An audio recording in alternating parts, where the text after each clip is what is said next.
दिवाली रोशनी का पर्व ना केवल बुराई पर अच्छाई की जीत का प्रतीक है, बल्कि यह भगवान राम की दिव्य यात्रा से भी गहराई से जुड़ा हुआ है। क्या आपने कभी सोचा है कि इस महोत्सव में पवित्र संख्या 7 का क्या महत्व है? रामायण के 7 अध्यायों, भगवान राम के 7वें अवतार और हमारे जीवन में 7 चक्रों का माध्यम से नंबर 7 हमें अधिकतम जागृति और संतुलन की याद दिलाता है। आज की इस वीडियो में हम यही सब के बारे में बात करने वाले हैं।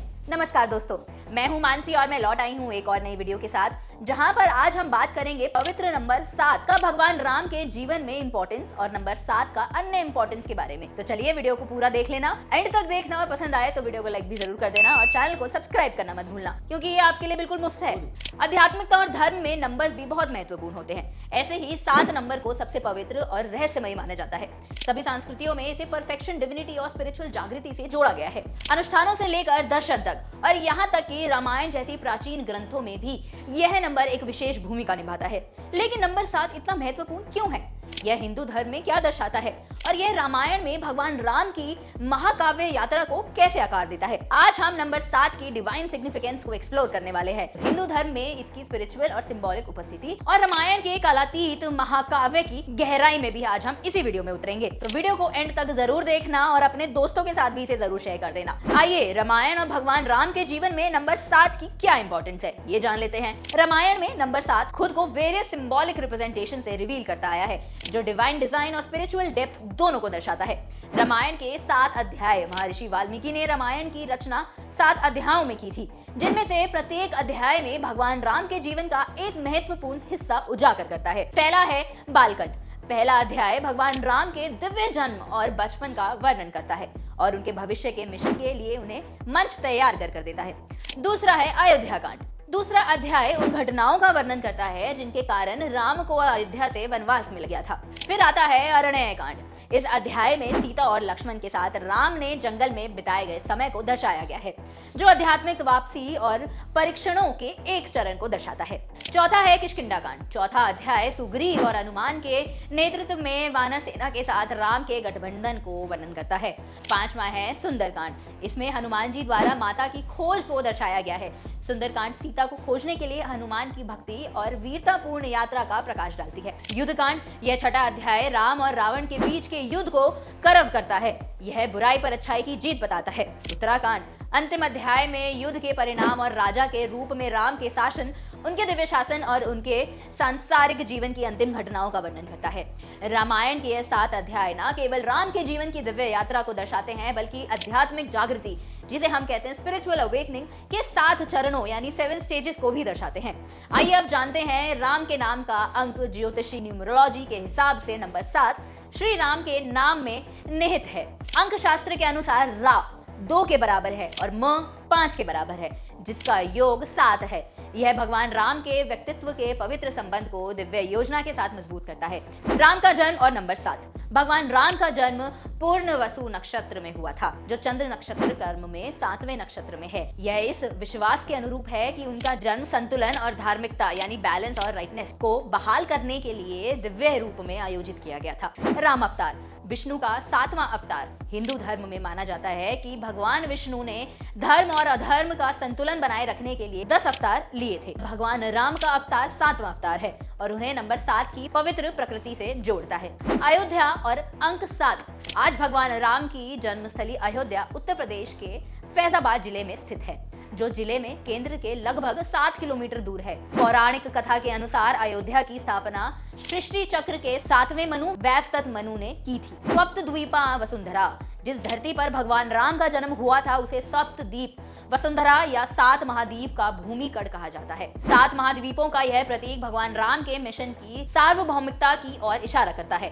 उनका जीवन और शिक्षाएं केवल एक क्षेत्र या लोगों तक नहीं सीमित था, बल्कि पूरे विश्व में प्रभावित करने के लिए था। आइए अब जान लेते हैं हिंदू धर्म में 7 नंबर के और भी बहुत सारे मिस्टीरियस इंपॉर्टेंसेस हैं। 7 नंबर हिंदू धर्म में एक पूजनीय स्थान रखता है, जो वेरियस सेक्युलर, स्पिरिचुअल और रिलीजियस कॉन्सेप्ट्स का रिप्रेजेंटेशन है। 7 चक्र, ऐसा माना जाता है कि मनुष्य के शरीर में 7 चक्र या एनर्जी सेंटर होते हैं, जिनके माध्यम से जीवन शक्ति प्रवाहित होती है। ये 7 चक्र हैं: मूलाधार, रीढ़ के आधार पर मूल चक्र; स्वाधिष्ठान, प्रजनन अंगों के पास त्रिक चक्र; मणिपुर, नाभि के नीचे सौर जाल चक्र; अनाहत, हृदय चक्र जहां पसलियां होती हैं; विशुद्धि, गर्दन के आधार पर गला चक्र, अजना भौहों के बीच तीसरा नेत्र चक्र, सहस्त्रार सिर के शीर्ष पर मुकुट चक्र। ये एनर्जी सेंटर स्पिरिचुअल ग्रोथ और इनर अवेकनिंग के लिए इंपॉर्टेंट है, जो भौतिक जगत से उच्च चेतना तक आध्यात्मिक उत्थान का प्रतिनिधित्व करते हैं। सप्तपुरी यानी 7 पवित्र शहर, हिंदू धर्म 7 पवित्र शहरों को मान्यता देता है, जो अपने आध्यात्मिक और धार्मिक महत्व के लिए पूजनीय हैं। इनके बारे में जान लेते हैं।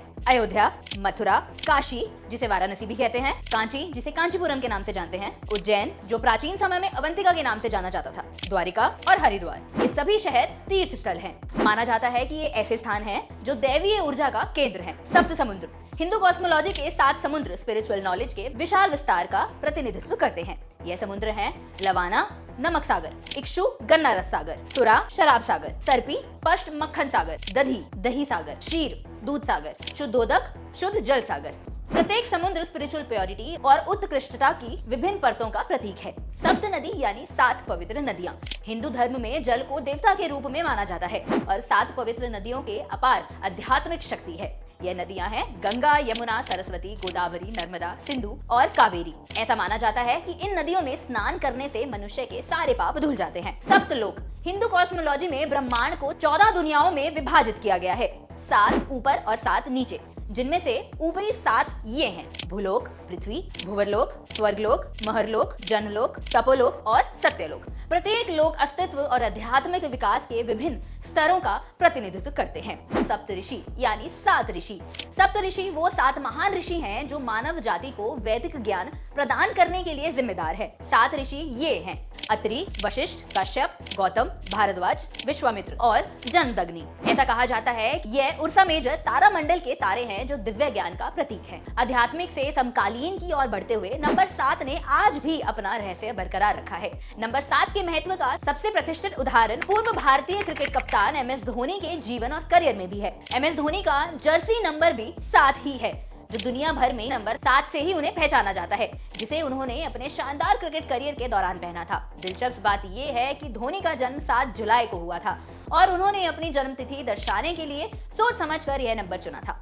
कई लोगों के लिए नंबर 7 धोनी के शांत स्वभाव, तेज नेतृत्व और भारतीय क्रिकेट के अद्वितीय सफलता बनाए रखने के लिए भी है।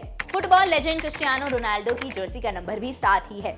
CR7 ब्रांड उनकी पहचान का पर्याय बन गया है। रोनाल्डो ने अपने पूरे करियर में मैनचेस्टर यूनाइटेड, रियल मैड्रिड और यूवेंटस में 7 नंबर पहना है। 7 नंबर सिर्फ यहीं तक सीमित नहीं है, इसे विश्व स्तर पर अक्सर लकी नंबर के रूप में संदर्भित किया जाता है, जो दुनिया के 7 अजूबे और इंद्रधनुष के 7 रंग में दिखाई देता है। 7 नंबर महज एक संख्या से कहीं अधिक है। हिंदू धर्म और रामायण में इसका गहरा प्रतीकात्मक महत्वपूर्ण है, जो स्पिरिचुअल परफेक्शन, डिवाइन ऑर्डर और यूनिवर्स में बैलेंस दर्शाता है। रामायण के 7 अध्यायों से लेकर भगवान राम के नाम के अंक शास्त्र और यहाँ तक कि 7वें अवतार के रूप में उनके अवतार के लौकिक महत्व तक संख्या 7 उनकी पूरी कहानी में गूंजती है, जो उनकी यात्रा के दिव्य उद्देश्य में गहन अंतर्दृष्टि प्रदान करती है। चाहे 7 चक्रों में, 7 ऋषियों में या 7 नदियों में, संख्या 7 भगवान राम के आध्यात्मिक पथ को प्रतिध्वनित करती है, हमें अपने आंतरिक जागरण की ओर मार्गदर्शन करती है और हमें अच्छे और बुरे, धर्म और अधर्म के बीच शाश्वत संतुलन की याद दिलाती है। अगली बार जब आप आध्यात्मिक ग्रंथों का या अनुष्ठानों में संख्या 7 का सामना करें, तो याद रखें कि यह दिव्य ब्रह्मांडीय व्यवस्था का प्रतिबिंब है, जो हमें भगवान राम की कालातीत यात्रा और धार्मिकता की सार्वभौमिक खोज में जोड़े रखता है। तो ये थी 7 नंबर से जुड़ी सारी जानकारी और उसके पीछे का पूरा राज। तो मैं उम्मीद करती हूँ आपको अब समझ में आ गया होगा कि क्यों 7 नंबर किसी की जिंदगी में इतना महत्वपूर्ण है। आपका इस बारे में क्या ख्याल है, मुझे कमेंट सेक्शन में जरूर बताना। मैं मानसी, मिलती हूँ आपसे अगली वीडियो में।